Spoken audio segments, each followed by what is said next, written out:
Brescia are bankrupt, 3 million in debt, docked points, relegation to Serie C and barely surviving. So I am taking over to save the legacy of the club that once reached European finals and was the home of legends like Roberto Baggio, Pep Guardiola and Andrea Pirlo. Our goal is promotion, profitability and one day fight for the club's first Scudetto. But before any of that, we need to slash costs or this rebuild ends before it begins. We're drowning in wages. We have a squad stacked with big earners, most of whom we can't afford to keep. Thankfully, a lot of contracts were expiring, which instantly freed up about £60,000 per week. Then the offers for contracted players started rolling in, like 1.1 million for Andrea Papetti. In total, we raised 3.7 million, clearing the club's debts for now. There is basically no income at this level, so very quickly that money is going to disappear on player wages and signing on bonuses. I've brought in 18 players, 15 free transfers, 2 loans and 1 gamble. Francesco Scapoli is a striker that we pay £250,000 for, and he likely won't play much to start off with. At 18 years old, I can see he has the makings of a good striker, but if he doesn't develop, this is a huge waste of money. Instead, Antonio Vergara is the man. He's the best of our 4 attacking midfielders. Jallo, on loan from Torino, might challenge him, but it's Vergara's team to run. We're playing a narrow system, 2 attacking midfielders behind 1 striker. Not because it's perfect tactically, but because it lets us carry a smaller squad and avoid expensive wingers and strikers. But because we have a small squad, we can't afford any injuries or mistakes. This team has to work, or we're in financial ruin. Thankfully, the team hit the ground running. Vergara announced himself with 4 goals on his debut in a 5-0 demolition of Gazzano. Jallo chipped in 2, he was also scoring plenty of goals as the pair formed an electric partnership early into the season. We went 14 games unbeaten. However, Lecce ended that run, coming from behind to beat us 3-2, with Vergara missing a crucial penalty. Still, by Christmas, we were on top, sitting in the league's only automatic promotion spot. But cracks then started to appear. We lost 2-1 against Vicenza in January, and in February we suffered a 94th minute gut-punching loss to Triestina. 2 more defeats in March didn't help, and worst of all, Vergara's form dipped. He scored just 5 goals in 13 games. As a result, with 5 games to go, we dropped to 3rd and sit 2 points behind Lecce in the automatic promotion spot. We won the first of those 5 games, 1-0 away at Alcione Milan, which keeps pace with Lecce, who also won. But our next match is at home against Lecce, and we took the lead of the game through Vergara in the first half, putting us a point ahead of them. But just before the half-time break, they managed to pull one back. And this seemed to give Lecce a level of confidence, because in the second half, they managed to take the lead and then extend it, eventually winning the game 3-1 and marching into a 5-point lead with 3 games to go. To make matters worse, we drew our next match 1-1 against Giana, before then winning the final 2. Lecce lost one of their final 3, but it didn't matter. We still only finished second and have to go through the mess of the playoffs. Serie C isn't just one league, it's 3 regionalised leagues of 60 teams. Each league has 9 clubs going into the playoffs, which means there's 27 in total. As we finished in second place, we go straight to the quarterfinals and miss the first 3 rounds. By the time we do enter, we've been drawn against Latina over 2 legs. If we lose now, there are going to be some serious financial implications. They finished 3rd in their division, and they put up a good fight away from home. But thanks to our striker Gabriele Moncini, we managed to win the first leg 3-2. Then a comfortable 3-0 win at home in the second leg sends us through to the semi-finals to play Triestina, who pulled off the impossible by beating Spal, a Serie A team just 5 years ago. In the first leg at their place, they got the game's opening goal after we couldn't clear a corner. It took until the 59th minute to get back on level terms and draw the first leg 1-1. We came into the second leg with confidence. 1 goal could win it. And just 3 minutes in, we should have taken the lead. It was the kind of chance you dream about in training, but their keeper pulled off a miracle. A few minutes later, they won a corner, and then heartbreak. From that moment on, we were chasing shadows. A goal for us never came. We lose 1-0 on the night, 2-1 on aggregate, and remain in Serie C. This is unquestionably a disaster. Despite slashing our wages, we're still one of the biggest spenders in the league. Include staff wages, the youth programme, tax and all that kind of stuff.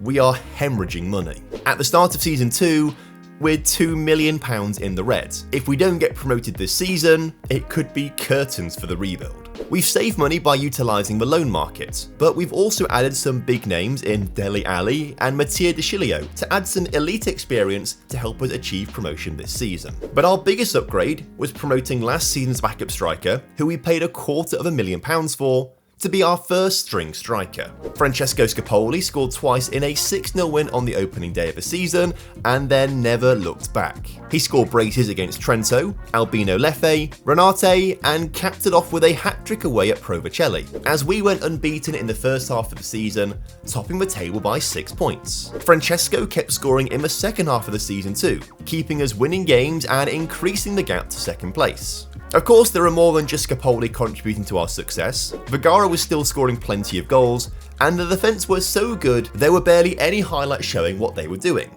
When we came to play Provercelli, a win would seal the title for us. We took the lead 33 minutes in through on-loan Medon Berisha, and just 3 minutes later, Cruz doubled our lead with an absolute rocket. But then a moment of panic. They pull one back midway through the second half and fear started to creep in. We need promotion after last season's collapse, so we had to score another goal to kill the doubts. And then, Matej Shin. 3-1. After 2 brutal seasons of playoff heartbreak and staring down financial ruin, we've won Serie C and we earn promotion. The rebuild continues. Promotion ticks off our first milestone, but in Serie B, there are bigger clubs with bigger budgets, which means smaller margin for error. To keep progressing, we need a smart transfer policy. So we're going to sign a mixture of experienced players to help us move up the table, but also speculate on some youngsters that we can develop and then sell on for big money to then reinvest those profits into a better squad. But that could all count for nothing, thanks to potentially a reckless decision I've made. This is a YouTube short I made exclusively for my channel members, asking them to give me a tactical shape. Nikolai Dumitru replied first, and he's given us a 4-3-3 using an anchorman. So we're now going to use this creation for the rest of the rebuild. If it works, you are a genius. But if it fails, you have derailed the entire rebuild. To make the system work, we sold £1 million of surplus players, mostly holding midfielders and wingbacks. That funded 10 smart free transfers, 2 top-tier loans, and 3 long-shot wonder kid bets for a total of £800,000. Roma's Teenchuk joins on loan. He's our main threat out wide. Randy Schneider is the best player on paper and will be the midfield engine. Catanari, Perez and Faniocchi are the youth gambles, but they need youth football to develop still, so they might not even see 10 first-team games between them this season. But 18-year-old Render was released by Cagliari and he's going to start in goal for us. We got him on a free transfer, so it's low risk with huge potential upside. The season actually started surprisingly well. Scapoli and Chuck both scored in an opening 3-1 win against Hellas Verona. Then they both scored in our second game, a 2-1 win away at Benevento, and then they both scored again as we made it 3 wins from 3 by beating Avellino 2-0. Obviously though, this form, both winning and scoring, couldn't continue. We soon got a reality check by losing 5-1 to Venezia, 5-2 against Frosinone, and 2-1 against Spezia, all teams who have recently played in Serie A. However, at the halfway point of the season, we're sitting in 6th place, which feels like a miracle, especially as we've lost 9 games so far this season. We're a mile off the top, but with Scapoli scoring, we are dreaming of a playoff spot. He carried on scoring.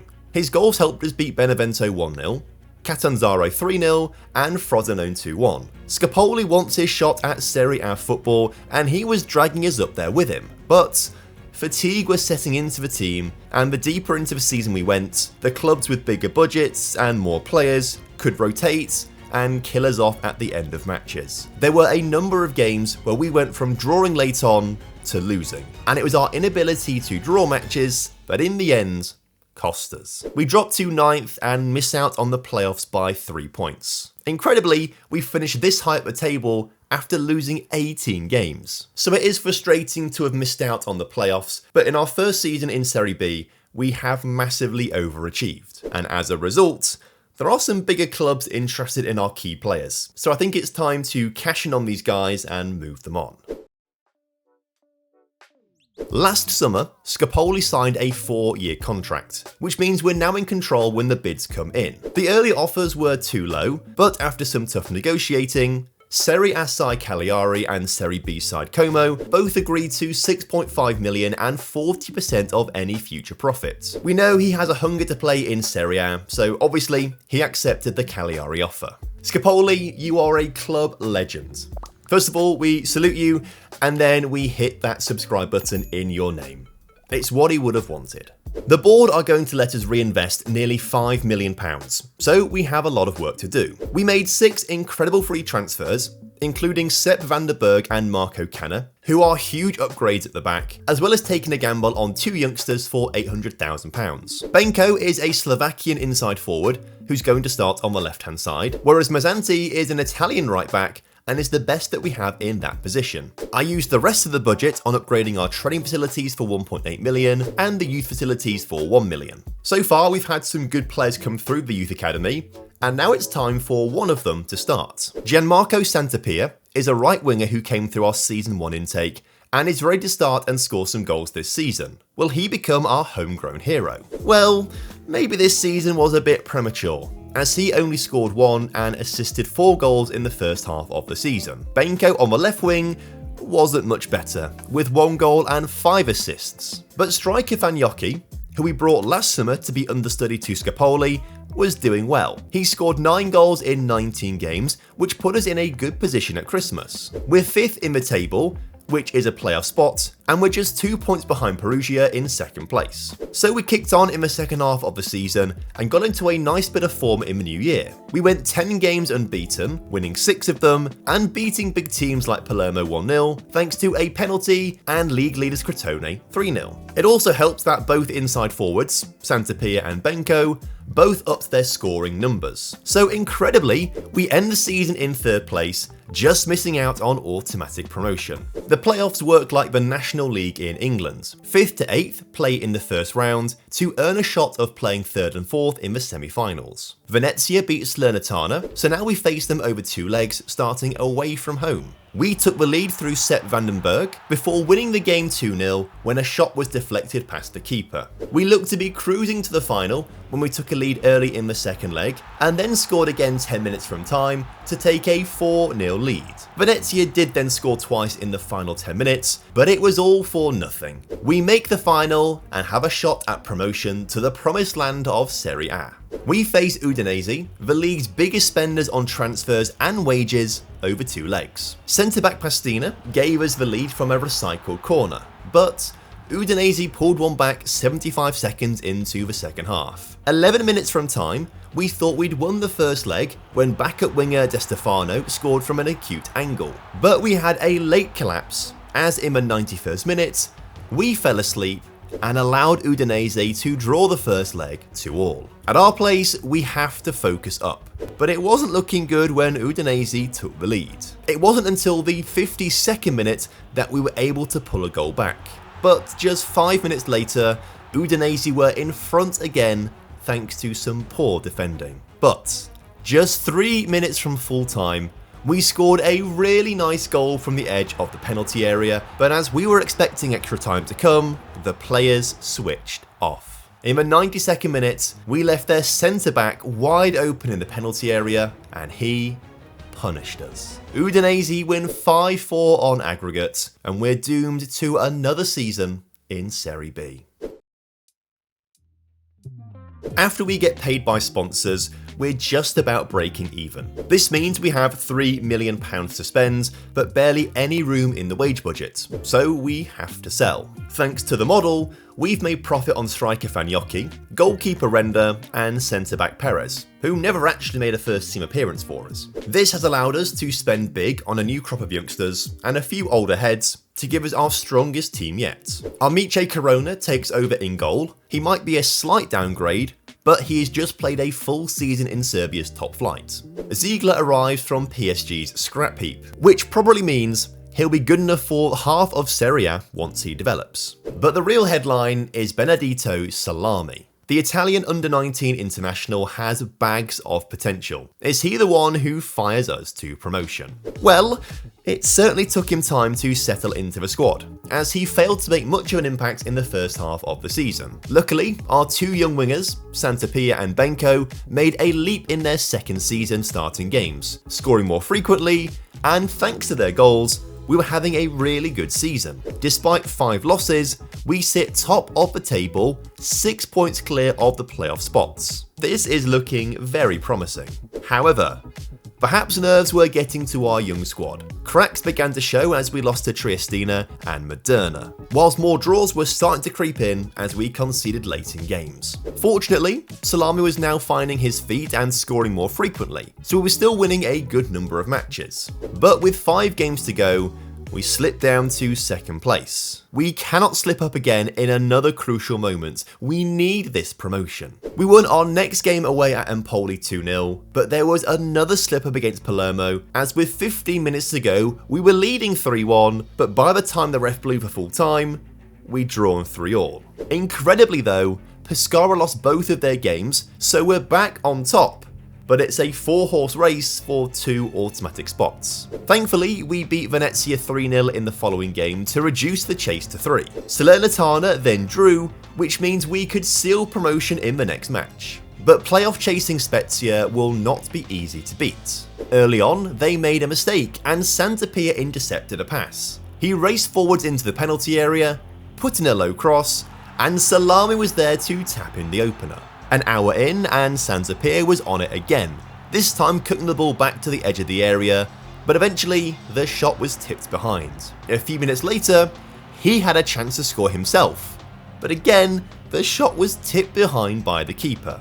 All of these missed chances almost came back to bite us when Spezia had a golden chance late on, but missed the target. So we win the game 1-0 to lift the Serie B title and take Brescia back to Serie A for the first time since 2020. And we've done it by using a channel members tactic, so I guess we have a lot to thank them for. Maybe in the future we could use one of your tactics. Press that join button down there.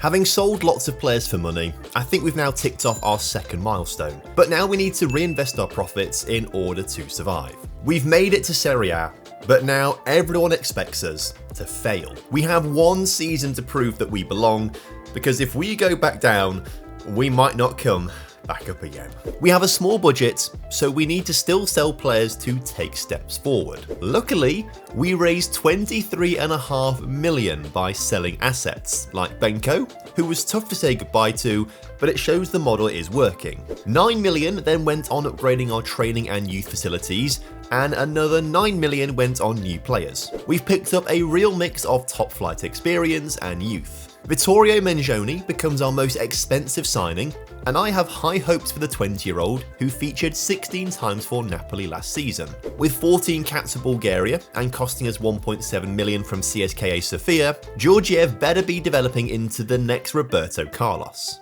But 30-year-old Balikwisha is going to have the biggest impact on our squad at the start, as he's Benko's replacement on the left wing. Surprisingly, we had a really good start to the season. We won 2 of our first 5 games, beating Como 2-1, and incredibly, Juventus 1-0 as we scored less than 60 seconds into the game and then held on for our lives to claim the 3 points. But soon, the losing started. Roma beat us 2-0, Parma beat us 2-1, and Inter beat us 2-0, before Lazio then beat us 1-0. We aren't losing by much, but we are still losing. We did sneak a few wins, like a 2-0 victory against Sassuolo and a 1-0 win against Salernitana, but it was obvious by Christmas we would be in a relegation battle.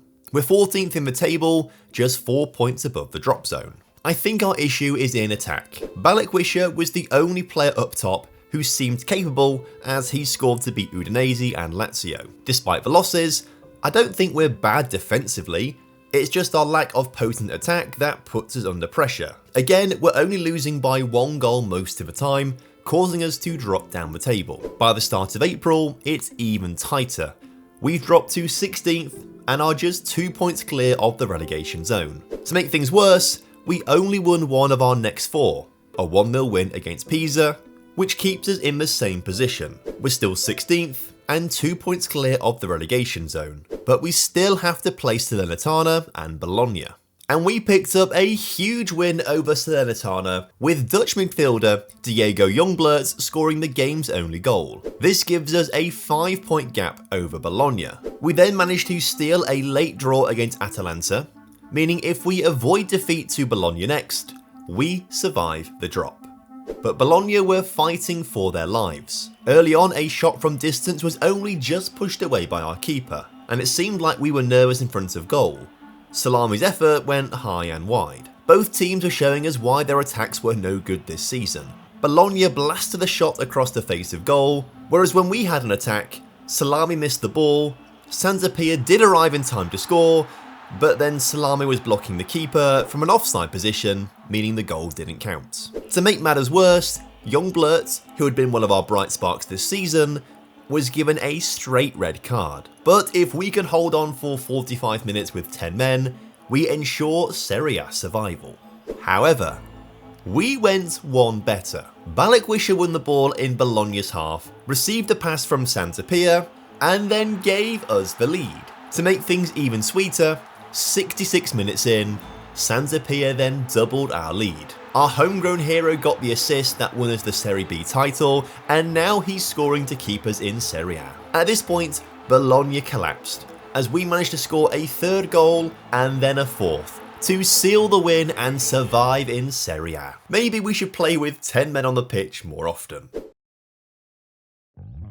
Serie A has finally settled our finances. We have £21 million in the bank. For the first time in years, we're not fighting for survival on the pitch and off the pitch. The board are letting us spend £9 million, so we can't go too crazy, but it's enough to bring in some competent attackers. I did try to raise more money by selling our incompetent strikers from last season, but because they played so badly, no one wanted to buy them. So with limited room, we've added just 4 players. Vitic on a free is superb.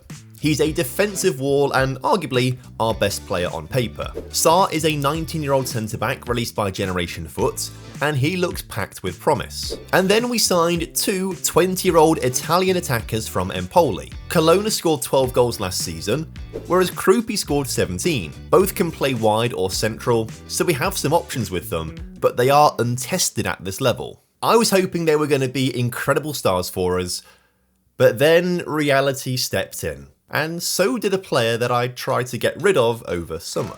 After an injury to Balikwisha, backup left winger Vanja Vlahovic, who I literally couldn't give away this summer, stepped in and became our most important player. Whilst the boys from Empoli took their time getting up to speed, Vanja led the team in goals and assists, collecting 6 of each. Thanks to Vanja, at Christmas we sit 12th in the table with a better points haul than this time last season. Fortunately, in the second half of the season, Colonna and Krupi finally adapted. Suddenly, Vanja had support. We stopped scraping results and started winning. We still couldn't quite hang with Inter, Juventus or Milan, but the gap was shrinking. We weren't just surviving anymore, we were competing. We finished 9th in the table, 6 points away from the Conference League spots, which really stings, because now we know what we're capable of. Next season isn't about survival, it's about arming for Europe.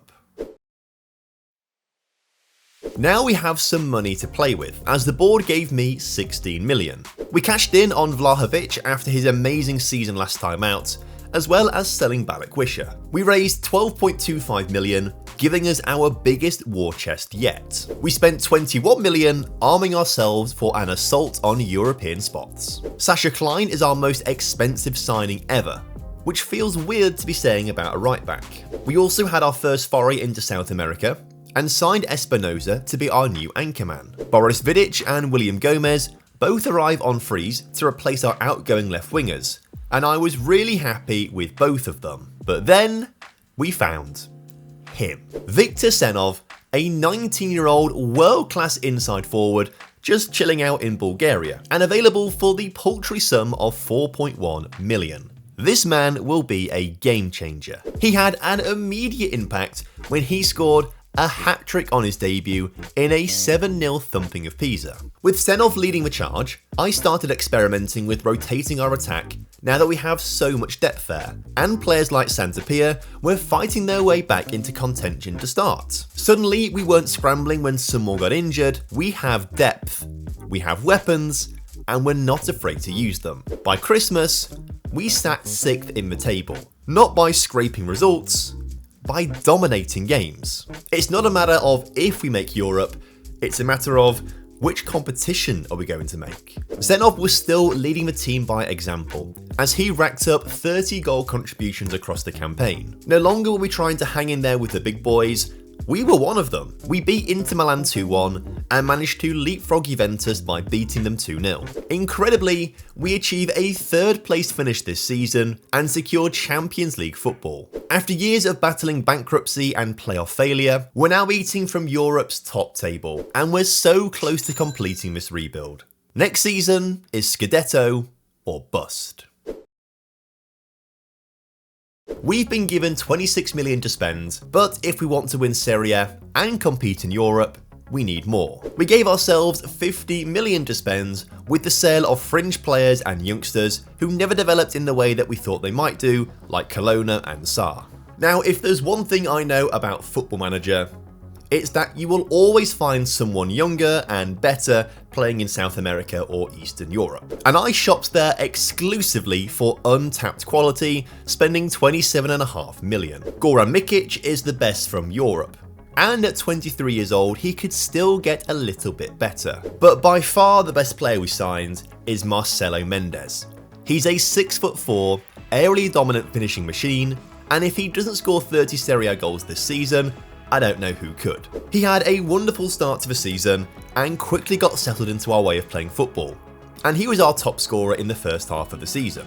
We hit some big wins like thrashing AC Milan 3-0 and Roma 2-0, brushing aside the teams that used to bully us. At Christmas, we're 2nd in the table, 3 points behind our title rivals. We also had the distraction of the Champions League, where we did an okay job in the league phase because we focused on Serie A instead. A 14th place finish means we have to go through the playoff knockout rounds, and here we comfortably beat Rangers 3-1 on aggregate. But in the round of 16, Atletico Madrid were just too strong for us. Despite our best efforts, we lost 3-2 on aggregate. But with Inter still playing in Europe, this was our time to catch them up. We could go level on points with them if we beat them at our place, and we took the lead in the first half through Mendes. Then we doubled it as Victor Senov scored on the hour mark. However, there was a moment of panic when Inter pulled one back. Luckily though, we did hold on to claim all 3 points. The winning continued as we beat teams like Monza and Atalanta, and it was looking like the title was swinging towards us, until our world came crashing down. We drew with Modena and Perugia, who at the time were both in the relegation zone. We then lost to Cremonese, Pisa, and AC Milan. The pressure had gotten to our young side, and the title slipped through our fingers. We have blown our chance of glory. Thanks to the Champions League, we had 40 million to spend on new players. Then, after moving some wage budget into the transfer budget, we broke our record transfer fee twice. We have finally upgraded between the sticks with Calvin, who came through Vitoria's academy in Portugal, and then we spent big on Tony Fernandes, who came through at Barcelona, moved to Real Madrid, and will now be flying down our right wing. Everything feels like it's falling into place this season. Until we played our first game of the season and got sucker punched by Napoli as they beat us 2-0. We quickly got back to winning ways with Marcelo Mendes scoring a hat-trick in a 5-0 win over Perugia. In fact, we didn't lose again up until Christmas, as we dispatched our rivals by beating AC Milan and Juventus before drawing 0-0 with Inter Milan. After the pain of last season, we did not want to put a single foot wrong. At Christmas, we sit top of the table with the only blot on our record being that loss to Napoli. If we can just keep this form going, the title will be ours. After Christmas, we won 5 straight games, and you'd be forgiven for thinking we were now going to run away into the sunset with the title. But then we drew 0-0 with Perugia, which wasn't a great way to prepare for the biggest match of the season, Napoli away. However, 28 minutes in, we took the lead in Naples through Victor Zenov. Napoli's manager, Niko Kovac, must have given an inspiring halftime team talk because they pulled one back early in the second half, and then an hour into the game, they took the lead, eventually collecting all 3 points and leapfrogging us in the table to take the top spot. So now we have 12 games to get back in front, and we made some good progress by doing that, beating the likes of AC Milan and Lazio. However, when we came up against Juventus, it was the old lady who took home the 3 points. Luckily for us, Roma also beat Napoli 1-0, so we stayed just a point behind our title rivals heading into the final run-in. Incredibly, we both have to play Cagliari, Atalanta and Fiorentina, and Cagliari were about to do us a favour. Because whilst we beat Palermo 1-0 away from home, Napoli were held to a goalless draw, which means for the first time since January, we're top of the table. We cannot let this slip. We then managed to beat Cagliari 2-1 to edge closer to the title, but Napoli stay hot on our heels as they beat Atalanta and then dominated Fiorentina before we had a chance to play our next game. This now puts the pressure on us, because if we don't beat Atalanta, we can kiss goodbye to the title. So my heart sank when Atalanta scored first. Was this the end of our title challenge?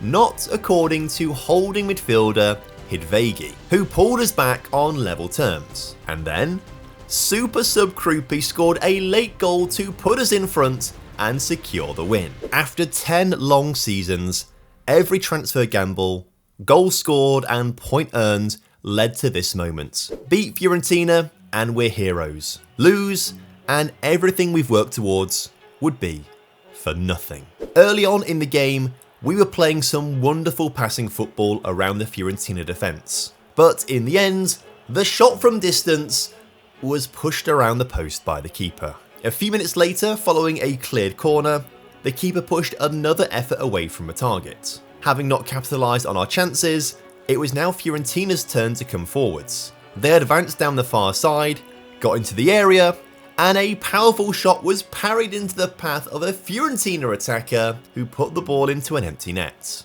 This was a disaster that rattled us, and the shell-shocked players let Fiorentina bypass the defence and score a second goal just 5 minutes later. But thankfully, the linesman spotted the offside and the goal was ruled out. We needed half-time to regroup, because at the break, we're now down to 3rd in the table as both Napoli and Inter are winning. After an upbeat team talk, we started the second half quick, but once again, Fiorentina's keeper was still denying us. It felt like we were never going to break down this keeper, until Klein's throw-in on the far side led to a low cross that found Senov, who finally found the back of the net. Now we just need one more goal to go back on top of the table. And just 7 minutes later, Tony Fernandez beat his man on the dribble, aimed across towards Mendes, who gave us that second goal. All we have to do now is hold on for 25 more minutes. So I tried to shut the game down by telling the players to hold on to the ball by playing short passes, keeping a low tempo, and wasting lots of time. And incredibly, it worked. We win 2-1 and lift the Serie A title above our heads, completing the rebuild, taking Brescia from bankruptcy to champions of Italy. With the rebuild complete, I think my next challenge should be to chase the Champions League, but with a team of players all over the age of 30. No youth prospects, just veterans chasing one last shot of glory. Click the thumbnail on screen right now to give that video a watch and find out which veterans were good enough to win the Champions League against some much younger squads.